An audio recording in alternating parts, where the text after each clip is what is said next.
Okay, well, let's sort of summarize, bring things to a head here, because we've not covered a lot of the games that are actually in the show. And I don't know, what can I say? I came out of State of Play thinking, okay, so there isn't any sort of quote unquote AAA juggernauts in there, but I didn't care because the games that we saw were sufficiently varied.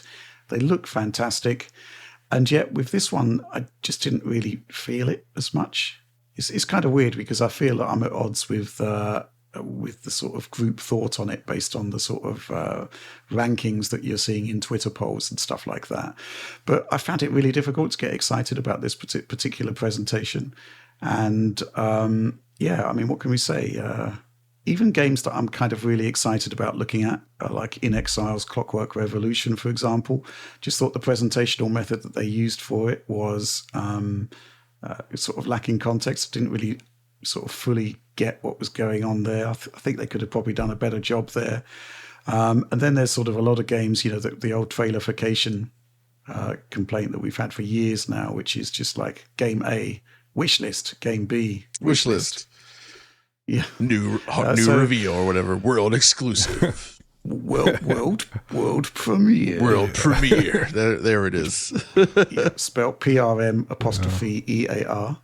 But John, what do you make of the whole thing? Because I think there was just the general sense. I mean, I kind of went into this one like fully pumped because let's face facts.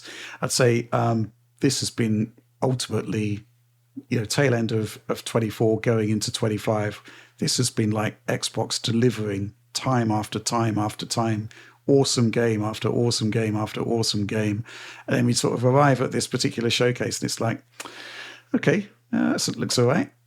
Okay, yeah. What do you think? Yeah, that's exactly right. It's not a bad show by any means, and they showed plenty of good games, but the show itself and the way it was all presented and sort of like all merged together, it just didn't really excite me in any meaningful way. And but at the same time, it made me like, whenever I encounter shows like this, I wonder, like, is it me, or is it just like, I'm not like, have I seen too many of these shows now? You know, like, am I too old? It's just like, but then I remember there are still shows happening where I do feel that tinge of excitement again. So I know it's possible. It's just here. This just feels like kind of like an off year, if you will, where they just don't have that much that's really exciting. It's like, here's a bunch of good stuff, a lot of which I would probably enjoy playing, but you know, something like the Outer Worlds 2, for instance, I think that's going to be a very good game, but I'm not passionate about the Outer Worlds. You know what I mean? It's like good game, but not one you're super excited about. And maybe there's plenty of people that are, but it just doesn't have that factor in it. So I can't say it was a bad show, but I can't say it was one that got me super excited either. It was just kind of a thing where you're like, okay, well, here's more of what's coming. Nothing really surprising or unexpected out of this. Yeah, Oliver? You know, the Xbox showcase every year is kind of like a gaming Christmas, I think of in recent years. Like last year's show was super big. The year before that was super big. Generally nowadays, Sony does a smaller thing. Nintendo does a smaller thing. The Jeffs are often a little bit smaller. But Microsoft is really committed to this big show with tons of first-party reveals, tons of third-party reveals. They get in all the major partners, it seems like. And they usually try to top everyone else. But this year, it kind of fell flat for me. I mean, the games were not that interesting, and they weren't shown in formats that really let them express like what is interesting about this title, what is unique about this title. I feel like that was absent. I feel like maybe, you know, like that Game Freak Souls-like title, we could have seen a little bit more from it. Maybe we could have seen what makes it interesting. You know, in past years, we did see a little bit more of that format with titles like Perfect Dark, where they had like this 4-minute, 5-minute long trailer. They showed you this vertical slice of the game. You actually got a sense of how it might play. And it was actually an interesting trailer that actually, you know, roped you in and showed you something that actually could draw someone in and could tell you how a game works. That's something I really miss. And I felt like the Xbox Developer Direct, especially the one from this year, was a great example of that, where you had titles like Doom the Dark Ages and Expedition 33, and they're really put on the pedestal. They show you what's interesting about the game. They show you a lot of stuff that's exciting. And ultimately, you know, they really are a huge PR beat for those games. They really do make a difference. But on the positive side, to close it out with something a bit more positive, I did like the Persona 4 revival teaser just because it was exactly what I wanted in my head. Kind of.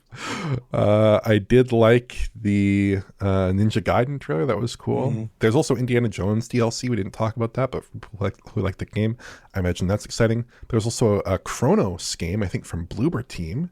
They showed off a little bit more of that title, not enough in my view, but that also looks like a cool kind of Dead Spacey kind of survival horror, psychological horror mix kind of game that looks interesting. So there was some stuff in here that I was pretty intrigued by, and then also some stuff like updates for Elder Scrolls Online and a live action fishing trailer for Fallout 76.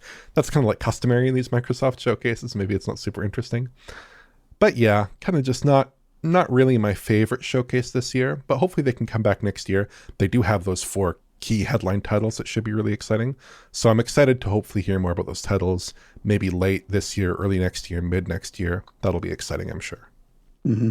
Yeah, there were just some weird things happening in this showcase. For example, Plague Tale Legacy, Residents of Plague Tale Legacy. I didn't know it was a Plague Tale game until like right at the end of the trailer. And before that, it was, it looks mostly like a CG fest. I don't know anything about the game. It's coming next year. Surely they could have showed something that was, gameplay. Is it too much to ask? Something that's recognizable? I mean, it's just a bit weird. I mean, you don't know what these games were running on. I'm suspecting most of them were running on high-end PC, native 4K resolution, which may explain why some of the games seem to have weird performance drops. Yeah, it was just a bit weird from start to finish. Didn't quite hit for me. Any final thoughts from you there, John? Not especially. I mean, it is what it is.